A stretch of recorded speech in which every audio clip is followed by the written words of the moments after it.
Good evening students. तो last lecture में हमने क्या पढ़ा था कि जो रेट ऑफ रिएक्शंस है वो किस तरह से डायरेक्टली प्रोपोर्शनल रहती हैं किसके, कंसंट्रेशन ऑफ रिएक्टेंट के। वो दो तरह से जो लो थे आपके पास, लो मास एक्शन और रेट लो, इस तरह की चीजें पढ़ी थी हमने। फिर उसके बाद में ऑर्डर ऑफ रिएक्शन था, ये पढ़ा था हमने। अब उसके बाद में आपके पास क्या है, नेक्स्ट ऑर्डर ऑफ रिएक्शन पढ़ा, यूनिट्स पढ़ी आपने किसके, रेट कांस्टेंट के। जो डिफरेंट ऑर्डर ऑफ रिएक्शंस है, जीरो ऑर्डर के लिए क्या था, जीरो ऑर्डर के लिए क्या था, मोल पर लीटर पर सेकंड। रेट कांस्टेंट का यूनिट जीरो ऑर्डर के लिए क्या था, मोल पर लीटर पर second, mole litre inverse second inverse. First order के लिए क्या था, पर सेकंड, मतलब सेकंड इनवर्स। सेकंड ऑर्डर के लिए क्या था, litre mole inverse second inverse. और थर्ड ऑर्डर के लिए क्या था, लीटर स्क्वायर पर मोल स्क्वायर सेकंड इनवर्स। ये थे आपके पास। अब उसके बाद में जो नेक्स्ट आर्टिकल है उसमें आपके पास, पहले तो मैं आपको अपने रेट कांस्टेंट पढ़ा है, तो डिफरेंस कर रहे हैं किसके बीच में, differentiate between rate constant and rate of A reaction. Rate of reaction और रेट कांस्टेंट के बीच में, तो rate of A reaction, rate of reaction और रेट कांस्टेंट, ये है आपके पास। रेट ऑफ रिएक्शन और रेट कांस्टेंट के बीच में क्या डिफरेंशिएट बताना है आपको, कि क्या मेजर डिफरेंस होगा रेट ऑफ रिएक्शन और रेट कांस्टेंट के बीच में। क्वेश्चन मिल जाते हैं पेपर में, बोर्ड में, सीबीएसई में, हरियाणा बोर्ड में, कि ना डिफरेंशिएट बताइए, मतलब 2 या 3 नंबर का क्वेश्चन जो है वो मिल जाएगा, कोई बड़ी बात नहीं है। तो रेट ऑफ रिएक्शन और रेट कांस्टेंट के बीच में डिफरेंशिएट, तो क्या करना आपको, जितना पढ़ा आपने खुद से देखिए। क्या पढ़ा आपने, पहला रेट ऑफ रिएक्शन का डेफिनेशन, क्या डेफिनेशन था, it is the change in concentration, it is the change in concentration any one of the reactant or product per unit time, it is the change in concentration any one of the reactant or product per unit time। Rate of reaction क्या होता है, change होता है, किसका change, concentration का change. Any one of the reactant और product, चाहे reactant की कंसंट्रेशन का चेंज हो, चाहे प्रोडक्ट की कंसंट्रेशन का चेंज हो, किसके साथ, टाइम के साथ, वो था rate of reaction. Rate constant क्या होता है फिर, it is equal to the, ये एक proportionality constant, simple, it is a proportionality constant and is equal to the, rate of reaction, rate of reaction and is equal to the rate of a reaction when concentration of reactant taken as unity,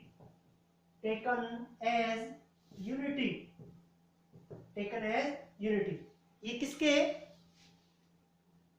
किसके equal होगा, rate of reaction के equal होगा। कब, जब reactant की concentration आप किस में लेते हैं, यूनिट में लेते हैं, मतलब 1 मोलर, ये होगा आपके पास पहला डिफरेंस। उसके बाद में दूसरा, आपने जितना पढ़ा है तो डेफिनेशन है जो आपने पढ़ी है। सेकंड डिफरेंस क्या लिखेंगे, रेट ऑफ रिएक्शन किसके ऊपर डिपेंड करता है, it depends on the concentration of reactant, ये किसके ऊपर डिपेंड करता है, कंसंट्रेशन ऑफ रिएक्टेंट के ऊपर, रिएक्टेंट की कंसंट्रेशन के ऊपर डिपेंड करेगा। ये कितना कंसंट्रेशन रिएक्टेंट का, जितना ज्यादा रिएक्टेंट की कंसंट्रेशन करेंगे आप उतना ही रेट ऑफ रिएक्शन बढ़ता जाएगा, इंक्रीज होता जाएगा। जितना कम करेंगे आप रिएक्टेंट का कंसंट्रेशन, उतना ही रेट ऑफ रिएक्शन भी कम होता जाएगा। ये फिर इसमें देखिए second, it is independent to the concentration of reactant, it does not depend on the concentration of reactant because it is a proportionality constant and rate constant has a definite value for a reaction at particular temperature। ठीक है, क्या लिखे, it has definite value for a particular reaction at particular temperature के ऊपर एक reaction के लिए इसका वैल्यू जो है रेट कांस्टेंट का, वो कैसा रहता है, कांस्टेंट, डेफिनेट वैल्यू रखता है ये। तो रेट कांस्टेंट किसके ऊपर डिपेंड करता है, टेम्परेचर के डिपेंड, ना कि कंसंट्रेशन ऑफ रिएक्टेंट के ऊपर। मैंने वो बोल भी दिया, लिख भी दिया, ठीक है। इट डज नॉट डिपेंड, आप ये लिख सकते हैं, it does not depend on concentration of reactant, it is independent to the concentration of reactant, ये भी लिख सकते हैं। और आगे की जो चीज है वो क्या, it has a definite value for a particular reaction at particular temperature, उस विशेष रिएक्शन के लिए इसका विशेष वैल्यू है, डेफिनेट वैल्यू है पक्का, क्योंकि एक प्रोपोर्शनलिटी कांस्टेंट है, तो कांस्टेंट है इसकी वैल्यू। तो कहां, पर्टिकुलर टेम्परेचर के ऊपर, टेम्परेचर को चेंज करेंगे आप, फिर रेट कांस्टेंट की वैल्यू चेंज हो जाएगी। क्या होगा, रेट ऑफ रिएक्शन का यूनिट क्या होगा, रेट ऑफ रिएक्शन का यूनिट क्या है, its unit is mole litre inverse second inverse. Change in concentration, concentration क्या होता है, मोल पर लीटर पर सेकंड, मतलब कंसंट्रेशन का मोल पर litre over per unit time, second ऊपर जाएगा, सेकंड इनवर्स, तो मोल पर लीटर पर सेकंड, बार बार क्या अपना यूनिट, क्या यूनिट होता है रेट ऑफ रिएक्शन का, mole litre inverse second inverse. Rate constant का यूनिट क्या होता है, आप बताएंगे, नहीं बता सकते जी, क्यों, क्योंकि जीरो ऑर्डर के लिए अलग है, फर्स्ट के लिए अलग है, सेकंड के लिए अलग है, थर्ड के लिए अलग है।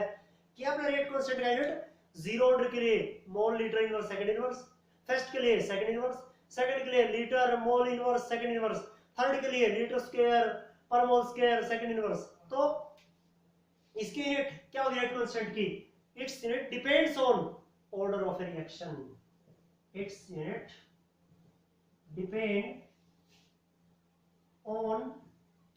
depends on order of reaction, order of reaction के ऊपर इसका यूनिट डिपेंड करता है, कि कैसा ऑर्डर ऑफ रिएक्शन वैसा ही क्या होगा इसका यूनिट होगा। ये डिफरेंशिएट है, ये आपके पास रेट ऑफ रिएक्शन और रेट कांस्टेंट। अब ऐसे रेट कांस्टेंट की कैरेक्टरिस्टिक्स भी है एक तरह की, समझिए आप, जितना ज्यादा, एक कैरेक्टरिस्टिक्स और बता रहा हूं इससे अलग, जितना ज्यादा रेट कांस्टेंट होगा, first is the reaction, greater is the value of rate constant, first is the reaction. जितना रेट कांस्टेंट ज्यादा होगा उतना ही फास्ट होगी रिएक्शन, उतनी ही तेज होगी रिएक्शन, जितना रेट कांस्टेंट ज्यादा होगा। क्यों, क्योंकि देखिए क्या होता है, कैसे लिखते हैं आप चीजों को, ये लिखते हैं यहाँ रेट के, और ये क्या है, concentration of reactant, A reactant उसकी पावर अल्फा, देखो जैसे, अब देखो के की वैल्यू जितनी ज्यादा उतना ही क्या होगा, रेट ऑफ ए रिएक्शन, उतना रेट ऑफ रिएक्शन ज्यादा होगा, मतलब कैरेक्टरिस्टिक्स है, ये कैरेक्टरिस्टिक्स है, रेट इज इक्वल टू के, ए की पावर अल्फा, ये रिएक्टेंट था। अब देखिए जितना के ज्यादा होगा उतनी ही रेट ज्यादा होगी, रेट ऑफ रिएक्शन, उतनी रिएक्शन फास्ट होगी। टेम्परेचर से चीज बता दी मैंने, टेम्परेचर पे कैसे डिपेंड करता है, ये है, कंसंट्रेशन से कैसा रहता है, इंडिपेंडेंट रहता है, ये सब चीजें हैं आपके पास रेट कांस्टेंट। तो रेट ऑफ रिएक्शन और रेट कांस्टेंट के बीच में क्या है, डिफरेंशिएट है, रेट कांस्टेंट और रेट ऑफ ए रिएक्शन में, ये करना आपको। ये थी चीज आपके पास, ये था रेट कांस्टेंट में और रेट ऑफ ए रिएक्शन के बीच में डिफरेंशिएट, ये काम करना आपको। उससे आगे देखिए आप, ये था रेट ऑफ रिएक्शन और रेट कांस्टेंट के बीच में डिफरेंशिएट। इससे आगे क्या देखेंगे आप, इससे आगे नेक्स्ट है आपके पास, नेक्स्ट जो आर्टिकल है उसके लिए आपको लिखना है, हाँ मॉलिक्यूलरिटी से स्टार्ट करेंगे। मॉलिक्यूलरिटी, रिएक्शन की मॉलिक्यूलरिटी क्या है, क्या चीजें हैं मॉलिक्यूलरिटी से रिलेटेड, इंपॉर्टेंट है, जो मैं करवा रहा हूं आपको, ये टॉपिक जो है इंपॉर्टेंट है, इससे रिलेटेड एग्जाम में क्वेश्चन आपको मिल जाएंगे। तो ये आपके पास यहाँ आगे मॉलिक्यूलरिटी, मॉलिक्यूलरिटी, तो मॉलिक्यूलरिटी लिख रहे हैं हम। तो मॉलिक्यूलरिटी की डेफिनेशन सबसे पहले, molecularity, it is the number of, molecularity क्या है, मॉलिक्यूलरिटी में भी defined as the number of atoms, ions और molecules, number of atoms, ions और molecule that must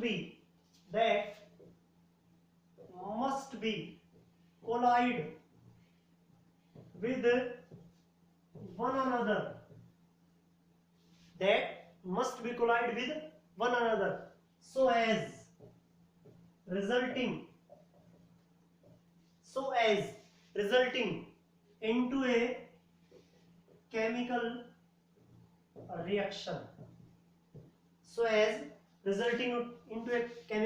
reaction. Molecularity क्या है? Number of atom, ion और molecule that must be collide with one another so as resulting into a chemical reaction. कि किसी एक reaction में atom हो, ion हो या मोलिक्यूल, मतलब जो पार्टिकल है वहां, जो पार्टिकल है वो किस फॉर्म में, चाहे एटम के फॉर्म में प्रेजेंट हो, चाहे आयन के फॉर्म में प्रेजेंट हो, या मॉलिक्यूल के फॉर्म में प्रेजेंट हो, तो एटम, आयन या मॉलिक्यूल के वो नंबर, उनकी संख्या जो किसी केमिकल रिएक्शन में आपस में पक्का टकराएंगे, must be collide with one another so as resulting into it, आपस में पक्का टकराएंगे, और वो जब टकराएंगे तो उसका रिजल्ट क्या निकल के आएगा, उसका परिणाम क्या निकलेगा? उसका रिजल्ट ये होगा कि वो एक केमिकल रिएक्शन बनाएंगे, मतलब प्रोडक्ट बनाएंगे। केमिकल रिएक्शन का मतलब क्या? रिएक्टेंट का प्रोडक्ट में कन्वर्ट होना, वो प्रोडक्ट बनाएंगे, न्यू सब्सटेंस प्रोड्यूस करेंगे। कि वो नंबर ऑफ एटम, आयन या मॉलिक्यूल, 2 एटम है, 4 एटम है, 2 मॉलिक्यूल है, 5 जितने भी हैं, या आयन है वहां 10 अलग अलग, वो आपस में टकराएं, और उनके टकराने का रिजल्ट क्या निकलेगा? वो एक केमिकल रिएक्शन बनाएंगे, मतलब प्रोडक्ट बनाएंगे। और उनको प्रोडक्ट बनाने के लिए दूसरी चीज कर जाए, किसी केमिकल रिएक्शन में प्रोडक्ट बनाने के लिए रिएक्टेंट के मॉलिक्यूल्स का आपस में, रिएक्टेंट के पार्टिकल को, एटम, आयन या मॉलिक्यूल को आपस में टकराना ही होगा। तो नंबर ऑफ एटम, आयन और molecule that must be collide with one another so as resulting into a chemical reaction, मतलब वो आपस में कोलाइड करेंगे, उनका कोलिजन होगा, आपस में वो टकराएंगे और क्या बनाएंगे? प्रोडक्ट बनाएंगे। क्या है? मॉलिक्यूलरिटी। जैसे एग्जांपल लिखेंगे मॉलिक्यूलरिटी से, जैसे देखो यूनिमोलिकुलर रिएक्शन है, एक यूनिमोलिकुलर रिएक्शन है जिसकी मॉलिक्यूलरिटी मतलब 1 है, यूनिमोलिकुलर। ये आपके पास अमोनियम नाइट्राइट है, ये अमोनियम नाइट्राइट है, NH4NO2। अमोनियम क्या होता है? NH4, नाइट्राइट क्या होता है? NO2। डिकम्पोज हो रहा है किसमें? डाइनाइट्रोजन में और H2O में। बैलेंसिंग के लिए कितना कर दो? ये 2 कर दो। अब देखो ये यूनिमोलिकुलर रिएक्शन क्यों है? अमोनियम नाइट्राइट का देखो कितना मॉलिक्यूल है? 1 मॉलिक्यूल है, मतलब कोफिशिएंट देखो इसका, स्टिचियोमेट्रिक कोफिशिएंट देखिए एक बार अमोनियम नाइट्राइट का कितना? 1 है। तो ये यूनिमोलिकुलर रिएक्शन है, यूनिमोलिकुलर रिएक्शन। मोनो मॉलिक्यूलर कह सकते हैं, यूनि या मोनो मींस 1 होता है। अब ऐसे देखिए बायोमोलिकुलर रिएक्शन, बायोमोलिकुलर रिएक्शन कौन सी? जिसमें मॉलिक्यूल्स कितने होंगे? 2 होंगे। बायोमोलिकुलर रिएक्शन देखिए क्या हो गया आपके पास? हाइड्रोजन आयोडाइड है, किसमें कन्वर्ट हो रहा है? हाइड्रोजन में, और आयोडीन में टूट रहा है, डिकम्पोज हो रहा है। क्या देखिए बैलेंसिंग में 2 होंगे हाइड्रोजन आयोडाइड के मॉलिक्यूल।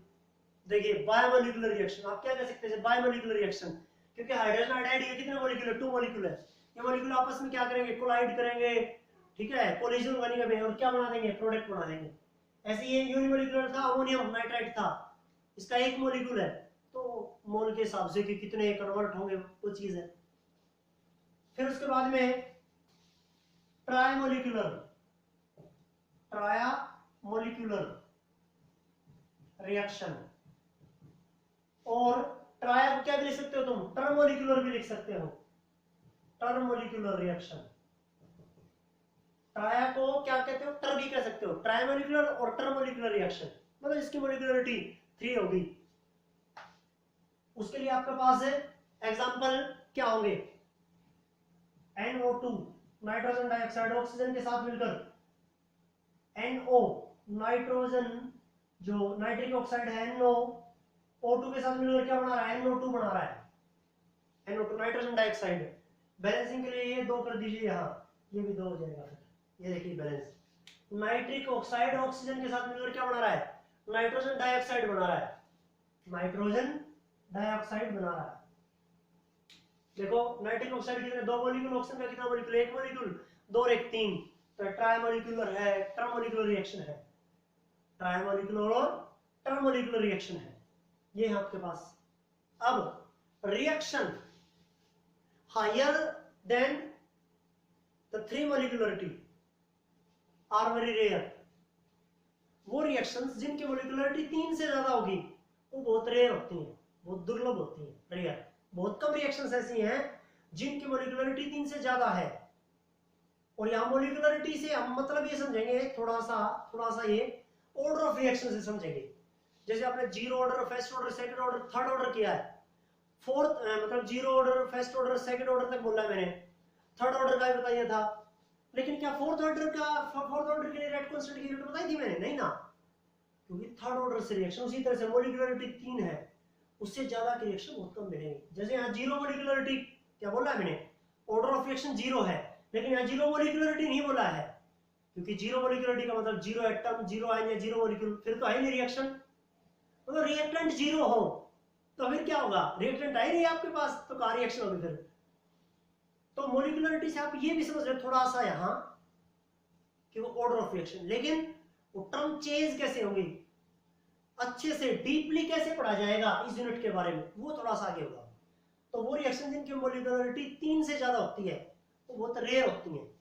तो इस बात को आप थोड़ा सा ऑर्डर ऑफ रिएक्शन के वे में लें, नहीं तो आप देखेंगे स्टोइचियोमेट्रिक कोएफिशिएंट तो आपको गिनेंगे, काउंट करेंगे आप रिएक्टेंट मॉलिक्यूल किस के नंबर को, तो आपको 10 मिल जाएंगे, 15 मिल जाएंगे, 20 मिल जाएंगे। ये देखिए उस दिन लिखा था मैंने, ये रहा जैसे ब्रोमाइड अनायन, ब्रोमेट अनायन और एच आयन मिलकर ब्रोमीन और वाटर बना रहे हैं, ये 5 हो जाएगा, 5 और 1 6, ये 6 हो जाएगा, ये 3 कर दीजिए, ये भी 3 कर दीजिए। बताओ ना अब इसकी कितना मोलिकुलरिटी हुआ इस रिएक्शन का। 5 ब्रोमाइड है, 5 आयन अनायन हो गए, 5 आयन है ब्रोमाइड के, 1 अनायन है ब्रोमेट का, 5 और 1 6, और 6 एच आयन 12, 6 और 6 12 मोलिकुलरिटी, 12 मोलिकुलरिटी है इसका। तो क्या ऑर्डर ऑफ रिएक्शन में 12 हो सकता है, क्योंकि ऑर्डर ऑफ रिएक्शन मैंने 3 तक यूनिट बताई थी, देखो रेट कांस्टेंट की। तो मोलिकुलरिटी से थोड़ा सा मतलब यहाँ जब तक सारी चीजें हमें समझ में नहीं आ रही हैं, क्योंकि मैं अब डीपली पढ़ाऊंगा, तो क्योंकि जो मैंने लाइन बोली है कि 3 मोलिकुलरिटी से आगे की रिएक्शन मतलब रेयर ही मिलेगी, या फिर होंगी लेकिन वो बहुत स्लो टू प्रोसीड, बहुत टाइम लगेगा उनको पूरा होने में। हाँ, ऑर्डर ऑफ रिएक्शन आपको 3 से ज्यादा बहुत रेयर होगा, वो होंगे नहीं, बहुत कम रिएक्शंस होंगी, क्योंकि ऐसा होता है कि ना जितनी ज्यादा मोलिकुलरिटी होगी उतना ही चांसेस, उतनी ही प्रोबेबिलिटी कम होगी मॉलिक्यूल्स के, एटम के, आयन के आपस में कोलाइड करने की, इफेक्टिव कोलिजन कम होगा, इसलिए वो रिएक्शन जो है बहुत स्लो चलेगा, बहुत स्लो चलेगा। इफेक्टिव कोलिजन जो है, जो कोलाइड कर रहे हैं एटम, आयन या मॉलिक्यूल, वो उनकी प्रोबेबिलिटी कम हो जाएगी, वो साइमल्टेनियसली एक दूसरे से कम जो है ना वो क्या करेंगे, कोलाइड करेंगे। ये चीज थी आपके पास यहाँ। तो ये आपके पास मोलिकुलरिटी क्या करना है, सिंपल रिएक्टेंट में, जो रिएक्टेंट में एटम, आयन या मॉलिक्यूल, उनके नंबर आपको काउंट करने हैं, गिनने हैं, बस जोड़ देना। जैसे 5 और 6 और 6 12, मोलिकुलरिटी कितना होगा 12, इसका मोलिकुलरिटी 1, इसका 2, इसका 3, 2 और 1 3, इसके कितने मोलिकुलरिटी 12 है। तो एग्जांपल के साथ में लिखे मैंने आपको। ये था आपके पास मोलिकुलरिटी का डेफिनेशन, ये मोलिकुलरिटी। अब कोई रिएक्शन जो है ना वो यूनिमोलिकुलर है, बायोमोलिकुलर है या ट्राई या टर्मोलिकुलर है, तो और ये भी बोल दिया मैंने थर्ड ऑर्डर से रिएक्शंस बहुत कम मिलेंगे आपको। तो वो रिएक्शंस जिनमें एटम, आयन या मॉलिक्यूल ज्यादा है, मतलब जिनकी मोलिकुलरिटी ज्यादा है, वो रिएक्शंस रेयर है, जबकि कंप्लीट तो हो ही रही है वो, या स्लो टू प्रोसीड, वो कंप्लीट हो रही है, धीरे हो रही है, तो हो तो रही है ना कंप्लीट, उनके चांस तो है ना बनने के। तो उन रिएक्शंस, वो रिएक्शंस प्रोसीड कैसे होती हैं, उन रिएक्शंस के लिए मैकेनिज्म, उन रिएक्शंस के लिए मैकेनिज्म है। वो रिएक्शंस वेरियस स्टेप में कंप्लीट होती हैं, वो सीधा कंप्लीट नहीं होती, वो वेरियस स्टेप में कंप्लीट होती हैं। तो इसलिए उन रिएक्शंस के लिए क्या पढ़ना है, मैकेनिज्म पढ़ना है उनका। तो डेफिनेशन हो गया मैकेनिज्म का भी, और वो किस तरह की रिएक्शंस हैं, ये चीज ये पढ़ना आपको। तो यहाँ सबसे पहले हम जो डेफिनेशन है वो बता रहे हैं, यहाँ किसका डेफिनेशन बता रहे हैं, ये आपको चीज समझ में, डेफिनेशन मोलिकुलरिटी का पेपर में आ जाता है सीधा, मोलिकुलरिटी को डिफाइन करिए, और ये एग्जांपल थे उसके। क्या है आपके पास? पहली डेफिनेशन है एलिमेंट्री रिएक्शंस। एलिमेंट्री रिएक्शंस, इसी में मॉलिक्यूलरिटी टॉपिक में आपके पास इसको अच्छे से पढ़ना कि ना किस तरह से आप डीपली जो है ना इसके बारे में बता पाएंगे हम। तो उसके लिए आपके पास यहाँ पहला डेफिनेशन है एलिमेंट्री रिएक्शंस। एलिमेंट्री रिएक्शंस, तो एलिमेंट्री रिएक्शंस क्या होती हैं?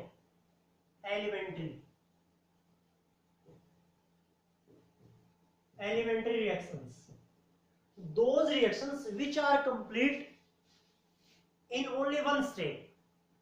Those reactions which are complete only in one step, which completes in one step.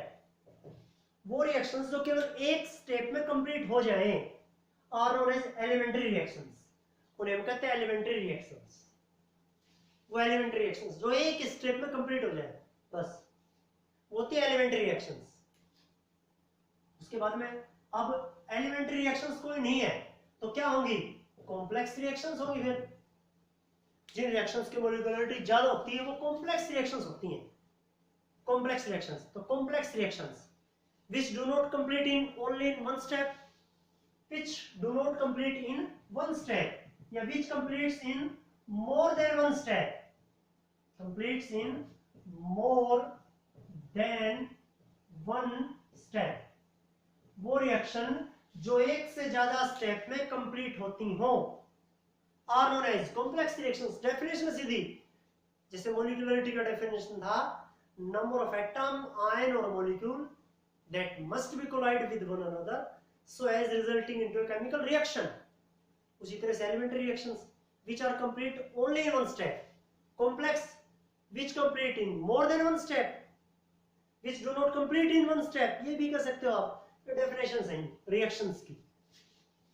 अब कि कौन सा elementary, मतलब जो जिन reactions की molecularity ज्यादा होती है उसमें elementary reactions कौन सी होगी, complex reaction कौन सी होगी, उसके टाइप जो है।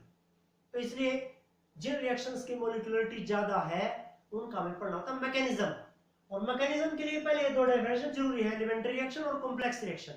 इनके डेफिनेशन बताएं तो रिएक्शंस का पढ़ना आपको मैकेनिज्म।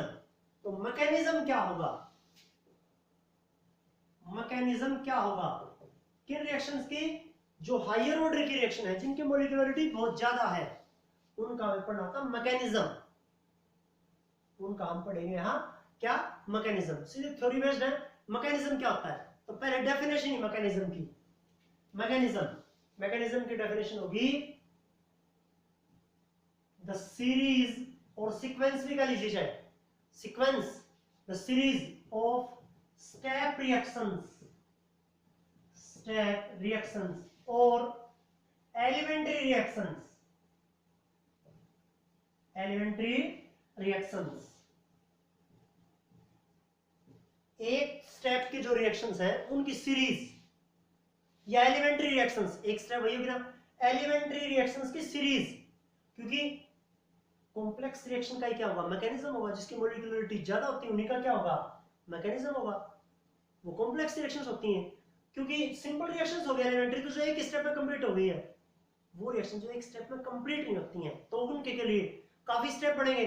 तो काफी स्टेप बढ़ेंगे तो किन किन के स्टेप होंगे? जैसे पहला स्टेप है जो एक रिएक्शन एक स्टेप में कंप्लीट होगी तो एलिमेंट्री होगी।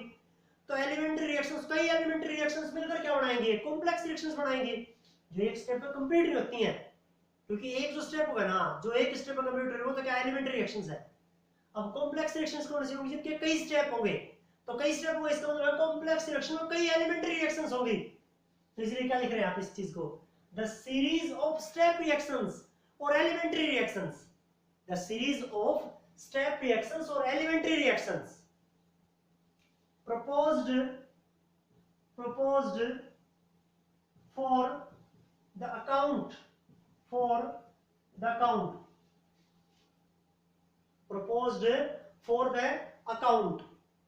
of a chemical reaction,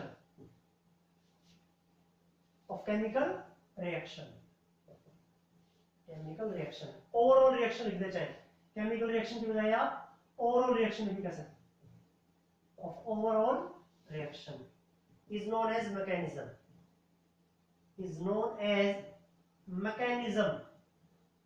mechanism of that reaction. समझिए, सीरीज ऑफ स्टेप रिएक्शंस और एलिमेंट्री रिएक्शंस, एलिमेंट्री रिएक्शंस की एक सीरीज जो किसके लिए बताई गई है, उस ओवरऑल रिएक्शन के लिए बताई गई है कि ओवरऑल रिएक्शन ये थी, अब इसके कितने स्टेप है, उसमें कितने एलिमेंट्री रिएक्शंस थी, तो उनकी सीरीज को क्या कहते हैं आप, मैकेनिज्म। मतलब ओवरऑल रिएक्शन के लिए कितनी एलिमेंट्री रिएक्शंस थी, उन एलिमेंट्री रिएक्शंस की सीरीज कर लीजिए, उन स्टेप रिएक्शंस की सीरीज के लिए वो क्या होता है, मैकेनिज्म। सिंपल चीज है, वो क्या है, मैकेनिज्म है उस रिएक्शंस का, उस रिएक्शन का क्या है, मैकेनिज्म। ये थी उस कॉम्प्लेक्स रिएक्शन का मैकेनिज्म। अब मैं आपको एक सिंपल, ये तीनों से चीजें समझ में आ जाएंगे आपको, एलिमेंट्री, कॉम्प्लेक्स और मैकेनिज्म क्या चीज है। एक ऐसा एग्जांपल में देना चाह रहा हूं आपको। क्या है एग्जांपल कि किसी मोटरबाइक, मोटरसाइकिल की एक कोई प्लांट है, कोई फैक्ट्री है जिसमें मोटरबाइक बन रही है, मोटरसाइकिल बन रही है। तो मोटरसाइकिल बन रही है तो मोटरसाइकिल के लिए क्या क्या चीजों की जरूरत होगी, पता है आपको।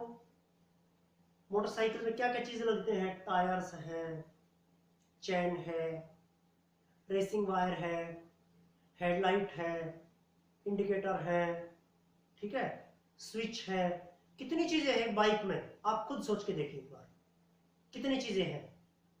तो सेल्फ है उसका, तो काफी सारी चीजें हैं एक मोटरसाइकिल में, एक बाइक में। मान लीजिए 20 चीजें डलती हैं, 20 चीजों से मिलकर वो एक मोटर बाइक बना है। तो मैं उनमें से 4-5 का एग्जांपल ले रहा हूं। एक फैक्ट्री में बन रही है तो एक आदमी तो उनको बनाएगा नहीं, 1000 आदमी लगे हुए हैं बाइक को बनाने के लिए। उन 1000 आदमियों के काम क्या है, सबका एक ही काम नहीं है। उन 1000 आदमियों का क्या काम है, 100 आदमी क्या करते हैं, क्या बना रहे हैं, टायर ही बना रहे हैं। टायर का काम वो देखते हैं, कहने का मतलब वो किस तरह से बन रहे हैं, वो टायर का काम वो देखते हैं। 100 आदमी क्या, चेन कैसे बन रही है वो देखते हैं। 100 आदमी का काम है हॉर्न वगैरह का, हेडलाइट वगैरह का, ठीक है, इंडिकेटर वगैरह का, उनका काम है। कोई भी एक काम ले लीजिए। 100 आदमी का काम है सेल्फ वगैरह बनाने का, ठीक है, इनके सब क्या अलग अलग काम है। 100 आदमी साइलेंसर का काम देख रहे हैं, साइलेंसर का, जो साइलेंसर भी होता है बाइक में, वो देख रहे हैं। तो किसी पर्टिकुलर डे क्या हुआ, जो 100 आदमी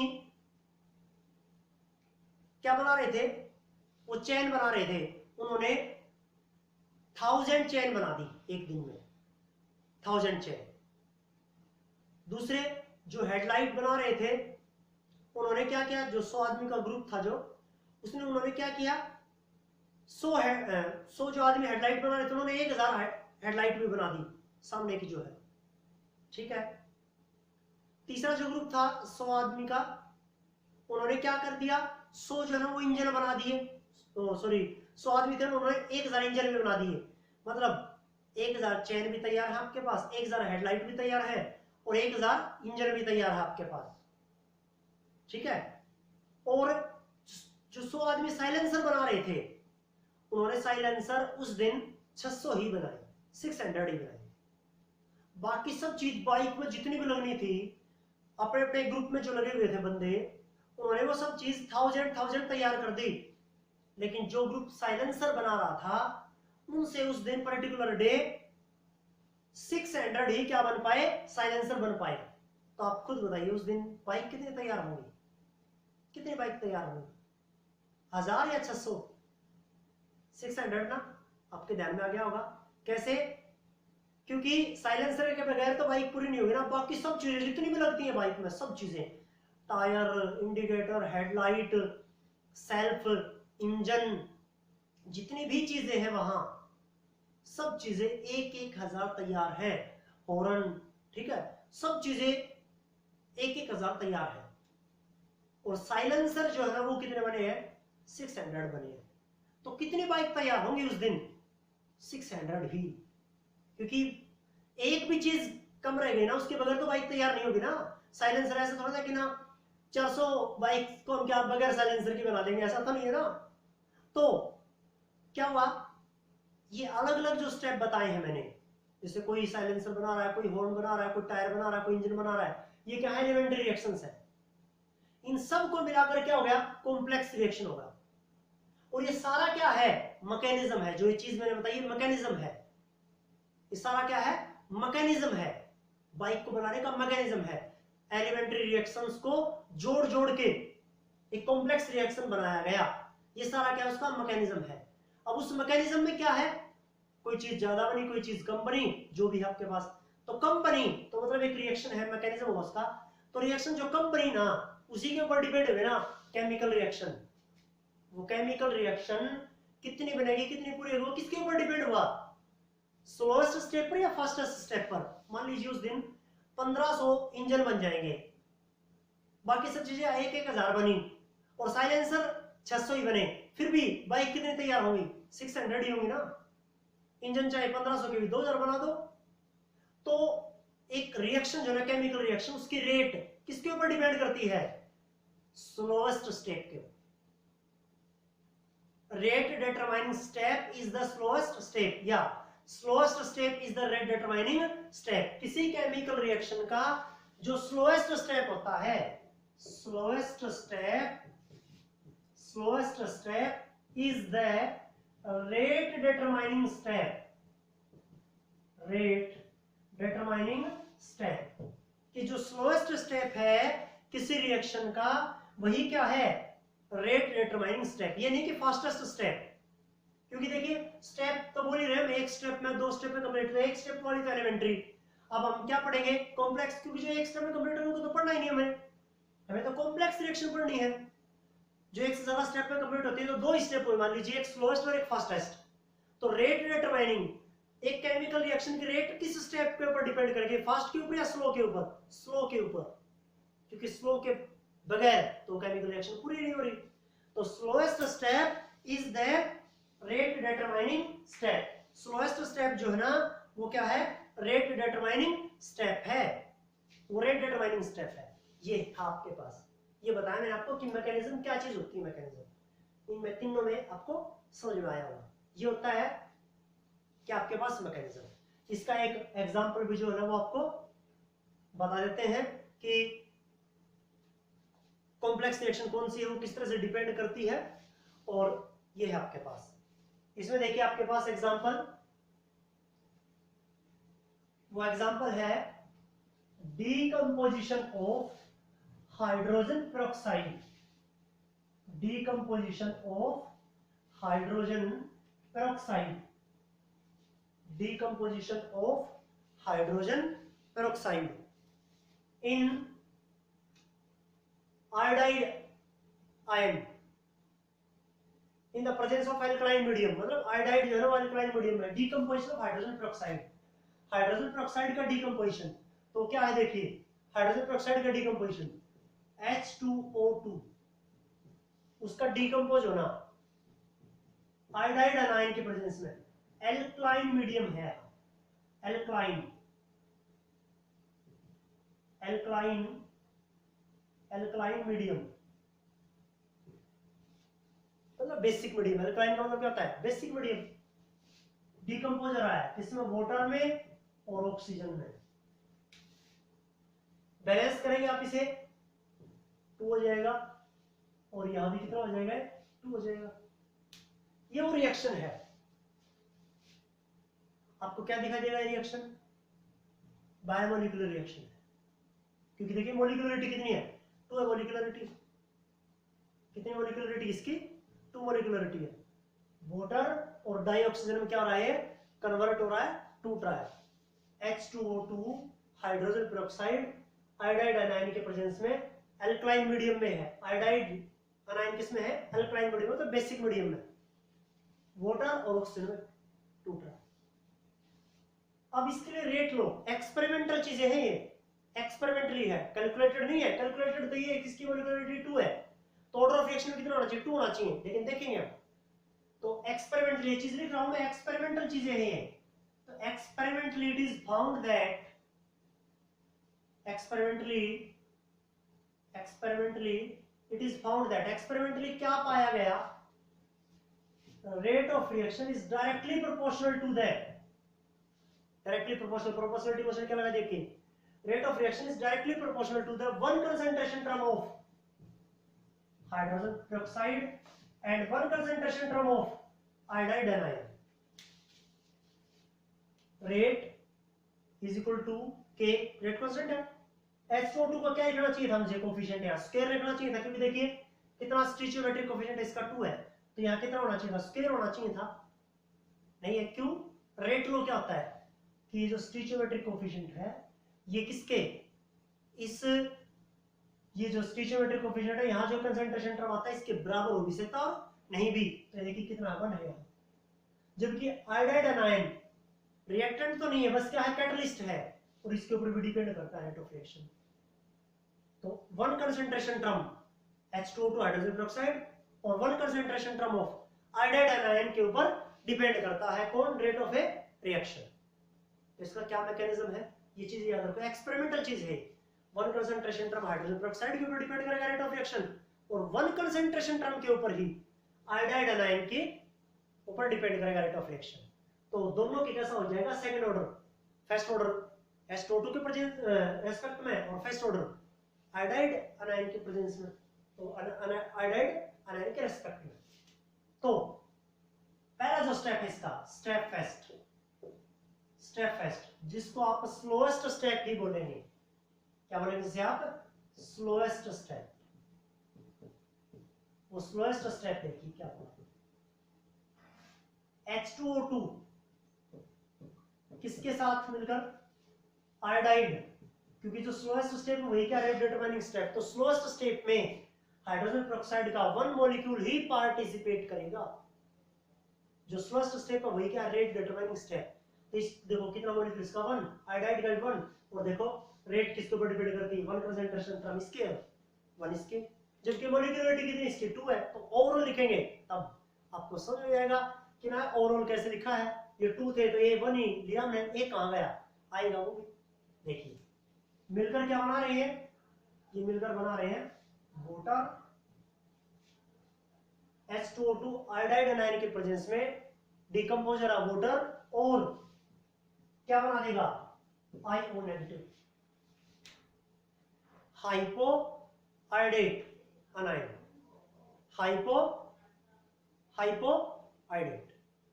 अब सेकंड जो स्टेप है, स्टेप सेकंड, जो फास्टेस्ट स्टेप है, फास्टेस्ट स्टेप है, फास्टेस्ट स्टेप में क्या होगा देखिए, H2O2 का 2 मॉलिक्यूल थे, एक मॉलिक्यूल ही लिया आपने, एक मॉलिक्यूल रह जाता है वो H2O2। अब क्या देखिए ये रिएक्शन, इसमें H2O2 बन रहा है, क्या आईओ नेगेटिव बन रहा है, ये तो नहीं बना रहा एनायन, इसका मतलब ये क्या है, ये एक इंटरमीडिएट है जो कि रिएक्शन के बीच में बनता है। अब मिलकर क्या बनाएंगे, ये बना देंगे H2O, ऑक्सीजन और आयोडाइड एनायन। आयोडाइड क्या था, कैटलिस्ट था, रीजनरेट हो जाएगा, ये देखो रीजनरेट हो रहा है। अब इसके लिए ओवरऑल रिएक्शन लिखना है एक बार, ओवरऑल रिएक्शन। देखो H2O2 रिएक्टेंट को जोड़ो, H2O2 रिएक्टेंट में जोड़ो, 2H2O2 हो जाएगा। पहली रिएक्शन में आयोडाइड एनायन है, दूसरी रिएक्शन में आयोडाइड नेगेटिव। यहां क्या है, फर्स्ट स्टेप में रिएक्टेंट और सेकंड स्टेप में क्या है, ये प्रोडक्ट, क्या हो जाएंगे, कैंसिल, क्या हो जाएंगे, कैंसिल। अब यहां देखिए रिएक्टेंट को जोड़ रहे हैं, आईओ नेगेटिव रिएक्टेंट है, फर्स्ट रिएक्शन में आईओ नेगेटिव प्रोडक्ट है, ये भी क्या जाएंगे एक दूसरे से कैंसिल। तो ये रिएक्शन के बीच में बनते हैं, रिएक्शन के बीच में बनते हैं, और फाइनल प्रोडक्ट में एडजस्ट नहीं हुए, उन्हें हम क्या कहते हैं, इंटरमीडिएट, जो एक रिएक्शन के बीच में बनते हैं और फाइनल प्रोडक्ट की फॉर्म में क्या नहीं होते, एडजस्ट नहीं होते, होते हैं इंटरमीडिएट, जो कि कैसे होते हैं, अनस्टेबल होते हैं, हाईली अनस्टेबल। तो ये H2O2 किसमें, अब प्रोडक्ट जोड़िए, H2O 2H2O, और क्या हुआ, ऑक्सीजन। ये ओवरऑल रिएक्शन है, क्योंकि देखो रिएक्टेंट को जोड़ेंगे तो H2O 2H2O, I negative, second step I negative से कैंसिल हो जाएगा, क्योंकि यहाँ रिएक्टेंट हुआ प्रोडक्ट में आईओ नेगेटिव, यहाँ रिएक्टेंट में आईओ नेगेटिव, कैंसिल। तो यहाँ देखिए H2 प्रोडक्ट है तो 2H2 एक O2 प्रोडक्ट है O2। तो ये देखिए जो रिएक्शन थी वाइजेटिस रिएक्शन है ओवरऑल। ये है आपके पास मैकेनिज्म। एक दो रिएक्शन के और मैकेनिज्म लिखेंगे, ये एनसीईआरटी का था, इससे अलावा और भी लिखेंगे मैकेनिज्म, एक दो एग्जांपल जो है ना वो और लिख दूंगा मैं इनके लिए, तो वो आपको अच्छे से समझ में और आ जाएंगे अच्छे से। ये है आपके पास, ये एनसीईआरटी में एक एग्जांपल और लिख दिया, इनके अलावा एक दो एग्जांपल और लिख देंगे अगले लेक्चर में। ये काम करना।